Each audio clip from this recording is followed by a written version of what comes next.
నిజామాబాద్ జిల్లా నవీపేట్ మండలం ఎంచ గ్రామంలోని శ్రీ ఓం జగద్ధాత్రి దేవి ఆలయంలో అవభరణి నక్షత్రయుక్త సామూహిక పితృపక్ష మహోత్సవ కార్యక్రమాన్ని శ్రీ ఓం స్వర్ణకమల లక్ష్మీ అమ్మవారి ఆధ్వర్యంలో వేద బ్రాహ్మణులచే ప్రత్యేక పూజలు హోమం నిర్వహించి పూర్ణాహుతి అనంతరం పిండ ప్రదానం కార్యక్రమం నిర్వహించారు.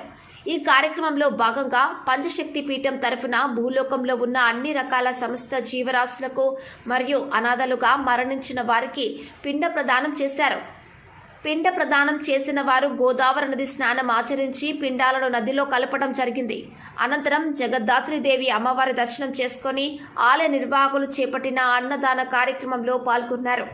ఈ సందర్భంగా ఆలయ వ్యవస్థాపకురాలు శ్రీ ఓం స్వర్ణకమల లక్ష్మీ అమ్మ మాట్లాడుతూ ఆలయంలో జరిగిన సామూహిక పితృపక్ష కార్యక్రమం విశిష్టతను వివరిస్తూ సంవత్సరానికి ఒకసారి మాత్రమే పితృపక్ష రోజులలో వచ్చే భరణి నక్షత్రంలో ఈ కార్యక్రమం చేపడితే మరణం పొందిన పూర్వీకులకు మోక్షం కలుగుతుందని, మహాభారత యుద్ధంలో మరణించిన వారందరికీ సాక్షాత్తు శ్రీకృష్ణుడే ఈ ముహూర్తాన పిండ ప్రదానం చేసి మోక్షం కలిగేలా చేశారని తెలిపారు.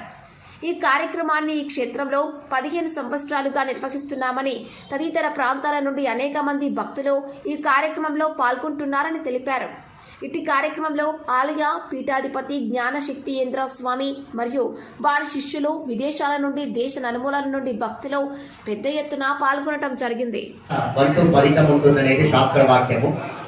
మీరు కూడా బాగా గమనించారంటే రామేశ్వరము, అదేవిధంగా ఎక్కడైతే కోనేరి ఉన్నాయో, అదేవిధంగా నది పారుతుందో, జలపాతం ఉన్న స్థానంలో ఈ పితృ సంబంధించిన పూజా కార్యక్రమాలు ఈ 15 రోజులు చాలా విశేషంగా జరిపించుకుంటూ ఉంటారు.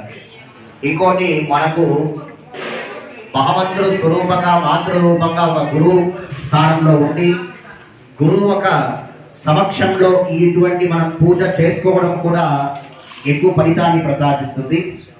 అది కాకుండా ఇటువంటి జ్ఞానాన్ని ప్రసాదించే మంచి శక్తి పీఠంలో మనం చేసుకోవాలి. ఈరోజు భగవంతుడు ఒక పాదాల వింద నుండి శివ సాయుధ్యాన్ని, అదేవిధంగా వైకుంఠ ప్రాప్తము, కైలాస ప్రాప్తాన్ని కలిగించే ఒక ఉన్నతమైన రోజు ఈ ఒక దినము. దీనికి మహాభరణి అంటారు. మామూలుగా భరణి నక్షత్రం అనేది మహా మౌద్గల్య గోత్రోద్భవస్య రాజగోపాల నామధేయస్య కౌండిన్య గోత్రోద్భవస్య శివ గోపతిదాసన్ నామధేయస్య శ్రీవాసం నామధేయస్య పద్మావతి నామ్యాః కౌశిక గోత్రోద్భవస్య వెంకటరామన్ నామధేయస్య శ్రీవత్స గోత్రోద్భవస్య ఆండా నామ్యాః సంతానం నామధేయస్య రంగాచారి నామధేయస్య రాజగోపాల నామధేయస్య రుక్మిణీ నామ్యాః అన్నస్వామి నామధేయస్య భారద్వాజ గోత్రోద్భవస్య రాజగోపాల నామధేయస్య శ్రీవాస నామధేయస్య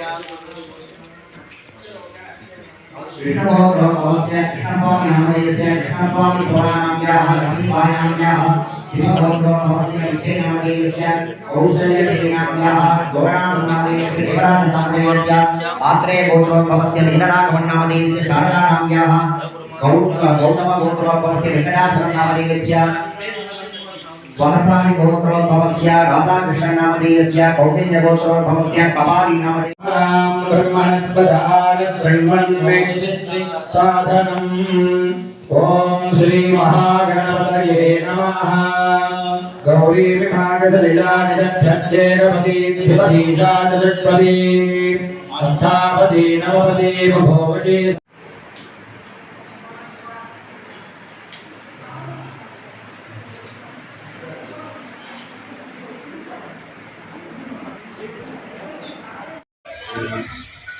ఈరోజు మన ఈ ఆలయం ఈరోజు శ్రీ ఓం జగదాత్రి ఆలయంలో మన ఆలయంలో ఈరోజు జరిగింది ఏమి ఒక విశేష కార్యక్రమం. ఇది సంవత్సరానికి ఒకసారిగా మనం చేస్తాం.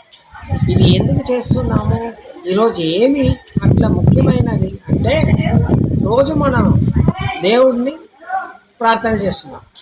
ఈ ఒక్క రోజు మనం పితృకి ప్రార్థన చేస్తున్నాం, పితృకి చేస్తున్నాం. ఇక మనం వేరే దీంట్లో చూస్తే ఫాదర్స్ డే, మదర్స్ డే అంటాం. మనకి ఇది ముఖ్యమైన పితృడే.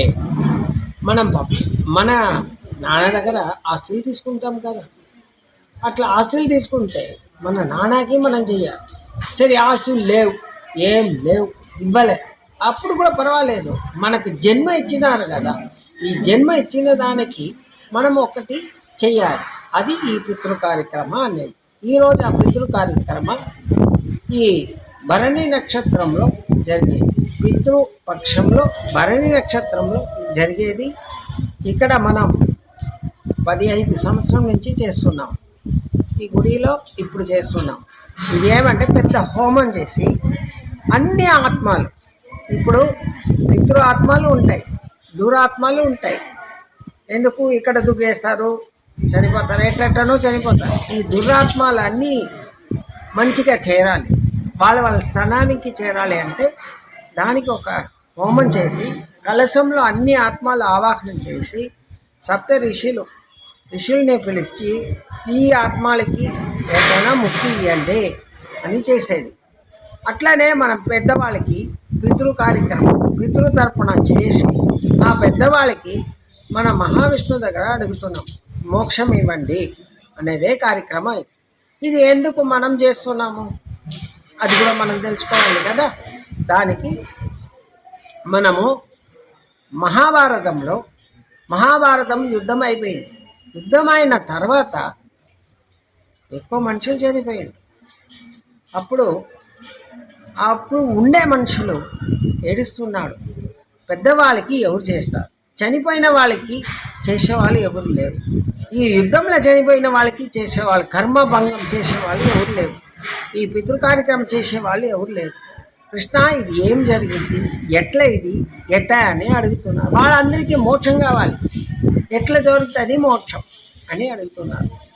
అప్పుడు మహావిష్ణు మహాకృష్ణ అవతారంలో పలుకుతున్నారు, మీరేమి బాధపడవద్దు, ఈ కార్యక్రమం నేను తీసుకుంటాను. నేను నా భార్య రుక్మిణి ఇద్దరు పుణ్యనదిలో మేము చేస్తాం ఈ కార్యక్రమం అని ఈ భరణి రోజు తర్పణం చేసి ఆ ఆత్మ అందరికీ ఎవరెవరు మహాభారత యుద్ధంలో చనిపోయారో వాళ్ళందరికీ మోక్షం కలగడానికి అయ్యవారు చేసినది. ఈ తర్పణం ముఖ్యమైన తర్పణం. మన అందరూ పెద్దవాళ్ళకి చేసే ఒకే ఒక పని ఇది చెయ్యాలి, మర్చిపోకూడదు. ఎప్పుడైతే ఇది ఒకటి చేయాలి. మనకు దేవుడు మొక్కితే కూడా పర్వాలేదు, అయితే మన పితృకి మనం చేస్తే మనం కోరినాన్ని మనకే వస్తుంది. ఇది చేస్తే మనకు మంచిదే జరుగుతుంది కానీ చెడ్డది ఏం జరగదు. మనం ఇట్లా తెలుసుకొని మనం చేస్తే మంచిది. శ్రేయం.